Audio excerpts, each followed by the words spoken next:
Hai semua, selamat datang. Hari ini kita akan kupas satu pendekatan yang pada saya sangat menarik untuk bantu orang berubah. Ia dipanggil terapi peningkatan motivasi atau MET. Dan kuncinya kat sini, ia bukan pasal paksaan, tapi ia lebih kepada cara untuk membuka kunci motivasi yang sebenarnya dah lama ada dalam diri seseorang.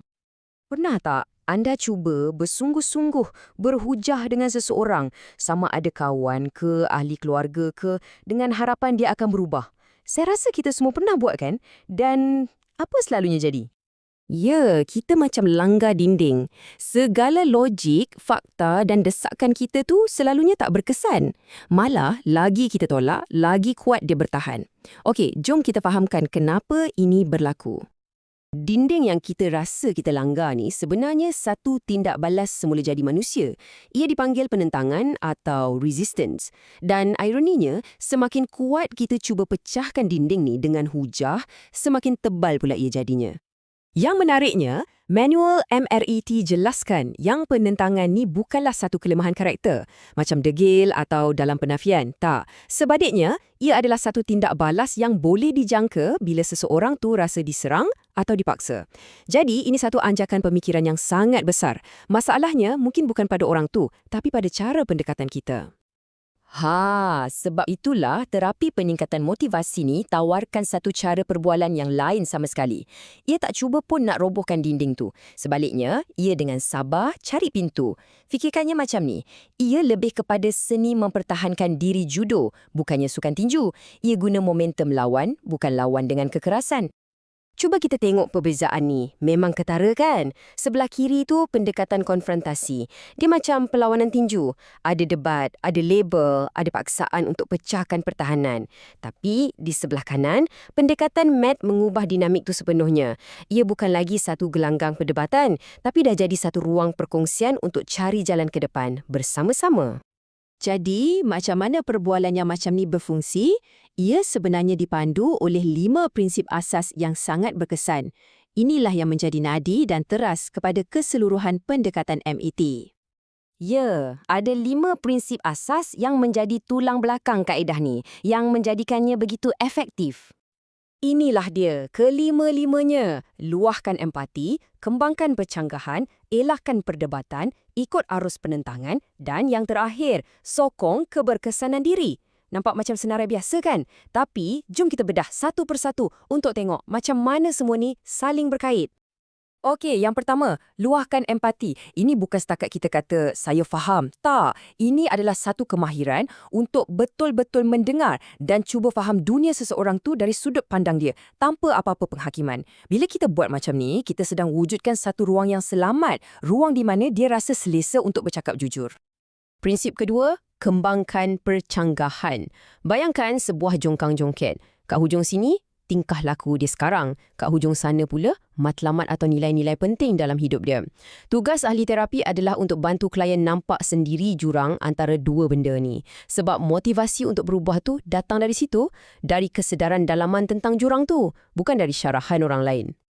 Ketiga, dan yang ni memang penting, elakkan perdebatan. Kenapa? Sebab bila kita mula berdebat, secara automatik kita letakkan orang tu dalam mod pertahanan. Dan dalam MET ada satu pegangan yang kuat. Kalau anda menang dalam hujah, anda mungkin baru sahaja kalah dalam usaha untuk bantu seseorang tu berubah. Keempat, ikut arus penentangan. Ingat tak analogi judo tadi? Kat sinilah ia diguna pakai. Daripada kita lawan balik penentangan tu, kita ikut arusnya. Pandangan klien tu kita tak cabar, sebaliknya kita akui dan kita cuba faham. Dari situ, kita boleh dengan lembut jemput dia untuk tengok perkara tu dari sudut yang sedikit berbeza. Ia satu jemputan, bukan paksaan. Dan yang kelima, sokong keberkesanan diri. Ini adalah tentang kepercayaan. Untuk seseorang tu berubah, dia kena ada sedikit pun kepercayaan yang dia boleh berubah. Kepercayaan inilah percikan harapan yang sangat penting. Jadi, peranan ahli terapi adalah untuk cari, tiup dan besarkan api keyakinan dalam diri klien tu. Okey, kita dah faham kelima-lima prinsip ni. Tapi, macam mana ia nampak dalam perbualan yang sebenar? Apa matlamat akhir semua ni? Slide ini bagi saya merumuskan segalanya. Apabila MET dijalankan dengan betul, klien dan bukannya ahli terapi yang menyuarakan hujah-hujah untuk berubah. Biar ayat ni meresap sekejap sebab ia sangat-sangat berkuasa. Matlamat utamanya adalah untuk sampai ke satu tahap di mana klien itu sendiri yang mula bercakap tentang kenapa dia perlu berubah, bukannya ahli terapi lagi. Baiklah, kita dah nak sampai ke penghujung. Jom kita simpulkan kenapa pendekatan yang berpusatkan klien, yang fokus pada perubahan dari dalam ni, sangat-sangat berkesan untuk jangka masa panjang. Para penyelidik sebenarnya dah rumuskan bahan-bahan aktif dalam kaedah ni ke dalam satu akronim yang mudah nak ingat, FRAMES. Ia merangkumi maklum balas, tanggungjawab, nasihat, menu pilihan, empati dan keberkesanan diri. Cuba perhatikan, setiap elemen ni, daripada maklum balas yang jujur sehinggalah sokongan empati, semuanya menuju ke satu arah untuk serahkan semula kuasa dan tanggungjawab untuk berubah tu kepada individu itu sendiri. Inilah tulang belakang MET. Jadi, inilah inkipatinya. Perubahan yang sejati dan berkekalan, ia tak boleh dipasang dari luar, macam kita install aplikasi baru dalam telefon. Tak. Sebaliknya, ia perlu dibuka kuncinya dari dalam.